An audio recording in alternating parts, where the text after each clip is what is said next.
amigos da TV Impacto, continuando a falar sobre esse caso que repercutiu na cidade de Santarém e região. Foi a morte do senhor Sebastião da Silva Braga, de 67 anos. A família procurou a equipe de reportagem aqui em frente à delegacia de polícia civil, porque ele não tinha filhos, ele não tinha pai nem mãe, né? Ele tinha muitas sobrinhas que o amavam, né, gente?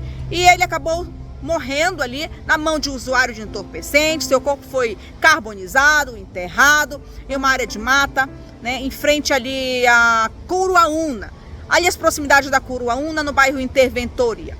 Então o exame de DNA foi realizado pelo irmão da vítima, porque ele não tinha filhos e nem pais. O exame foi encaminhado para Belém e poderia demorar até 30 dias. Nós conversamos com eles, vocês vão acompanhar aí, inclusive eles fazem uma ressalva sobre os boatos de que o senhorzinho Sabá não tinha qualquer envolvimento com a usuária de droga Isla, que participou da sua morte. 5 pessoas estão presas devido a ter participado deste crime de homicídio, de latrocínio aí. E falar para a sociedade que o meu tio, ele era uma pessoa tão boa, ele não era usuário de droga. O meu tio, ele podia até beber um pouquinho aqui, 2 latinhas já dormia, mas ele nunca foi usuário de droga, ele nunca foi convivente com eles, tanto que o meu tio cansou de dar comida para eles quando eles passavam por lá, porque aqueles bandos de vagabundos se criaram praticamente dentro daquele mato. E o meu tio, por ser muito conhecido naquela área, prestar serviço para aquela população todinha ali, de fazer limpeza de terreno, arrancar pau, carregar lixo, pagava um pouquinho para ele, fazia todo o bom grado. Eles passavam lá, pediam cachaça do meu tio dava, pedia comida, dava. Essa dita que praticou o crime contra o meu tio, teve a petulância com a chave dele, depois de terem matado, queimado, e na casa onde ele mora, com a chave dele, tentar entrar num quarto onde ele morava. Só não conseguiu porque a porta do quarto dele é para dentro da residência da outra minha tia, do demais que moravam lá. E o cachorro botou para correr? O cachorro botou ela para correr de lá. Aí, gente, e hoje vocês também reivindicam com relação a isso. Disseram que ele tinha relacionamento com aquela cracuda lá, usuária, e outras mais. Não procede. Não, essa informação não procede. Ele dava assim dinheiro porque ela pedia, né? Ele tirava do pouco que ele tinha e dava de bom coração, assim como fosse para qualquer outra pessoa. Mas ele não tinha um relacionamento afetivo com ela de maneira alguma, né?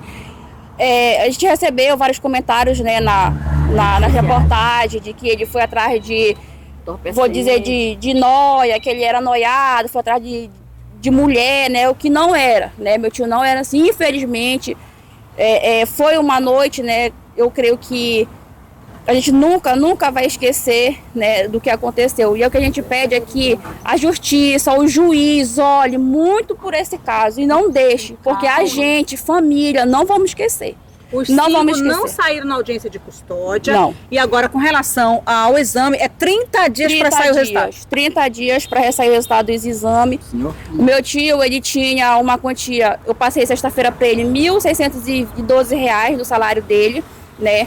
E aí ele saiu da casa dele, a gente baseia mais ou menos com uns R$ 1.000 que ele ainda deveria ter. Com o aparelho celular dele que eu tirei para ele, porque ele era analfabeto, eu que andava com ele para essas coisas.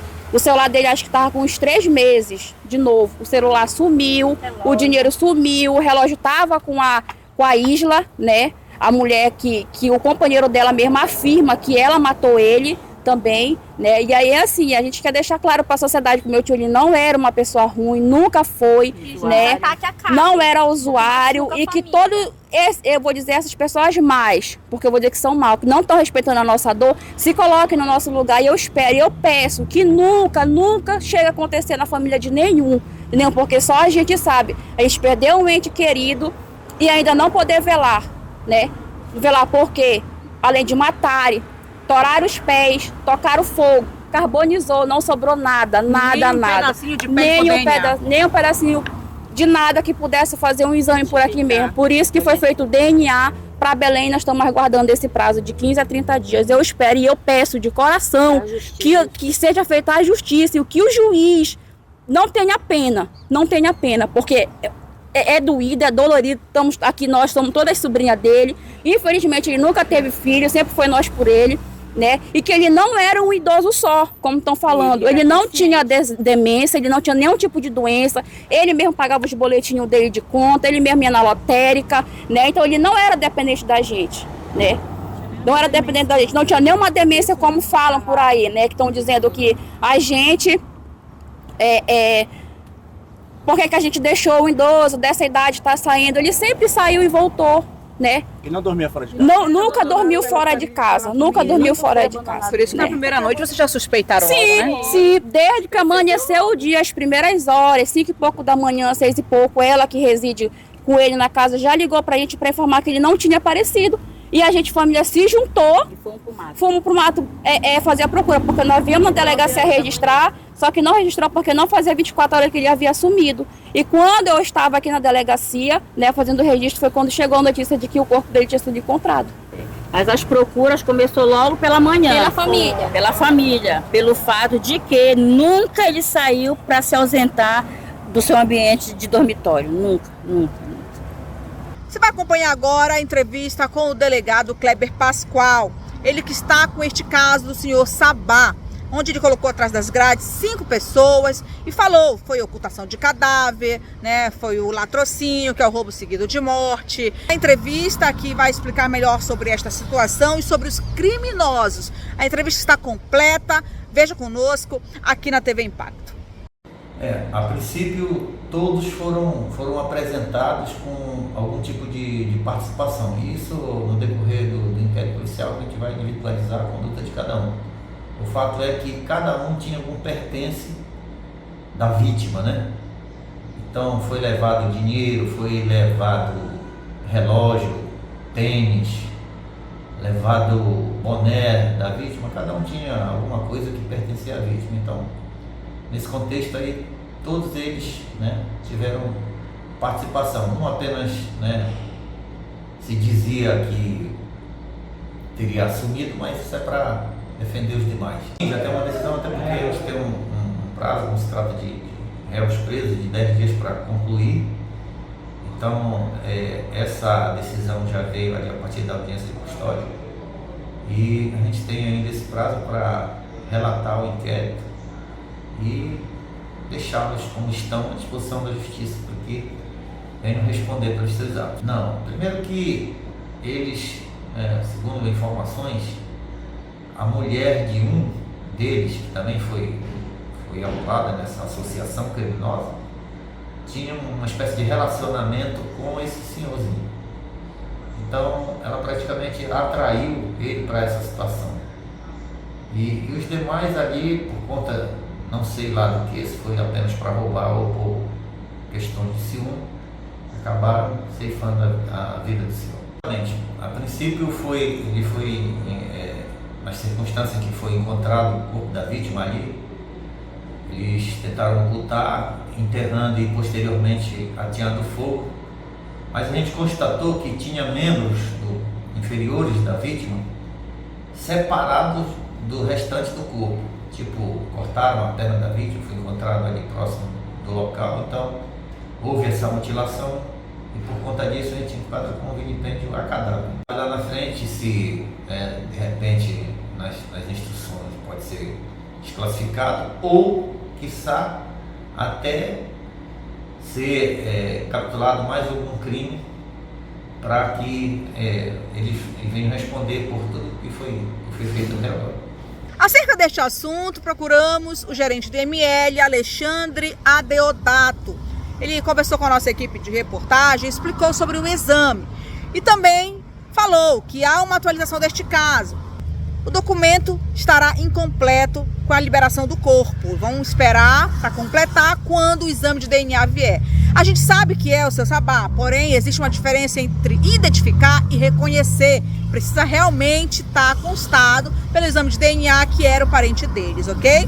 Bom, gente, mediante a essa entrevista que nós tivemos com os familiares do seu Sabá, né, que foi infelizmente morto, carbonizado e teve que fazer esse reconhecimento, a gente procurou aqui o IML. Estamos aqui com o gerente, o senhor Alexandre Adeodato, que vai dar maiores explicações para a gente acerca deste assunto. Eu gostaria que o senhor explicasse para a gente nessa situação, né? O senhor Sabá, ele foi carbonizado, precisou fazer uma identificação. Como é que é feito todo esse processo? Bom, então na segunda-feira, né, como é de conhecimento de todos, deu entrada aqui no nosso Instituto Médico Legal o corpo, né, de uma pessoa, supostamente o senhor Sebastião da Silva Braga. Por que supostamente? Porque devido ao estado avançado de carbonização, é impossível até o próprio familiar mais próximo ter feito o reconhecimento, tá? Então, uma das nossas atribuições aqui do IML é a necrópsia com essa identificação humana. Tá? Que funciona nessas situações, quando não se dá para reconhecer pelo aspecto visual, nem mesmo pela papiloscopia, aí existe o exame de DNA. Né? O que é o exame de DNA? São as moléculas que ficam em células da gente, principalmente nas células ósseas ou nas polpas dentárias, que vão ser confrontadas com um parente mais próximo. Pode ser pais, pode ser irmãos e assim, afins, tá? Então, esse caso foi feito exatamente como o senhor Sebastião. Então, para não restar nenhuma sombra de dúvida, foi feita a coleta do parente dele, vai ser encaminhado a Belém, onde funciona o laboratório, e o resultado, assim, quando chegar, que, assim, quase com certeza terá o resultado como positivo, né? Que a gente vai fechar a parte da documentação, ok? Aí, nesse caso, o senhor Sabá, ele não tinha filhos, né? Como é que o senhor poderia explicar pra gente? Ele não tinha filhos, então pode ser com um parente como o pai, que ele também não tem, a mãe, que ele também não tem. Então, foi possível do irmão, que ele tem, que nem é por parte de pai e mãe ainda, né? É só por parte de mãe, salvo engano. Como é que é feito? Pode ser do irmão, então? Pois é, o que é recomendado são os parentes mais próximos, né? Sim. Pais e filhos. Aí os parentes assim afins, como irmãos, primos, tios, dá para se fazer, dá, só que o índice assim de probabilidade do confronto da positiva é reduzido, tá? Mas mesmo assim a gente faz. Nesse caso do seu Sabá, a família questionou que, infelizmente, eles não conseguiriam velar o corpo, que ia demorar cerca de 30 dias porque o exame vai para Belém. Porém, já teve uma mudança nesse sentido. O que o IML resolveu fazer para também ajudar essa família? Ok. Então, ele não me procurou aqui na gerência, ele procurou assim informações e falaram isso para ele, né? Só que, nesse caso, onde todas as investigações, né, estão direcionando para isso, a gente deu as duas opções para ele. Ou faria um sepultamento social, que é naqueles casos onde não se dá para fazer a identificação de modo algum, ou a gente teria sim como, sem problema,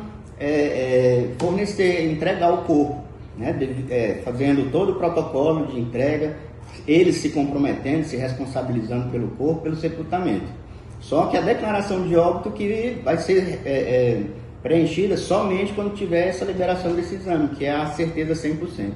O senhor pode explicar para a gente, vai para Belém este exame e tem um prazo, pode ser até 15, 30 dias, qual é o prazo que dão?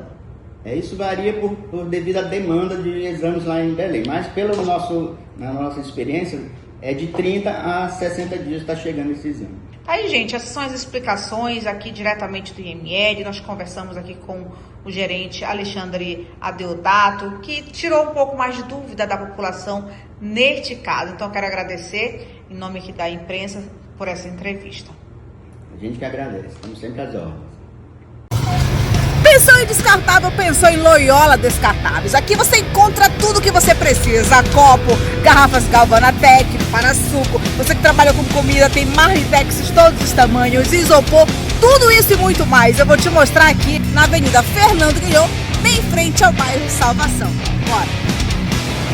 E chegou o queridinho, né, gente? Essas garrafas Galvanatec de 200 ml, de 300 ml, 500 e até de 800 ml. Olha só, olha aí, saco de papel, saco para pipoca, sacos de diversos tamanhos, você também encontra aqui. Copo descartáveis de diversos tamanhos, tanto para você que trabalha com vendas de batata, copo descartável para quem quer tomar aquele suco, refrigerante, marmitex aqui tem de vários tamanhos, hambúrgueres também, a vasilha para você colocar o hambúrguer para venda. Trabalha com comida? Então aqui tem, gente, os marmitex que você tanto precisa, isopor também de diversos tamanhos. Aqui de pote de 140 a 1 litro, gente, é na Loyola Descartáveis aqui na Avenida Fernando Guilhom. E olha só, para quem trabalha com pizza, aqui tu encontra tuas embalagens, barcas também, olha aqui, todos os tamanhos, gente. E o bolo? O bolo não vai ficar de fora, aqui tem todos os materiais que você precisa, as embalagens de diversos tamanhos para a sua revenda. Aquela lasanha que vai sair quentinha também, ó, aqui tu encontra a embalagem, então vem, corre pra cá, pra Loyola Descartáveis, aqui na Avenida Fernando Guilhom, bem em frente ao bairro Salvação.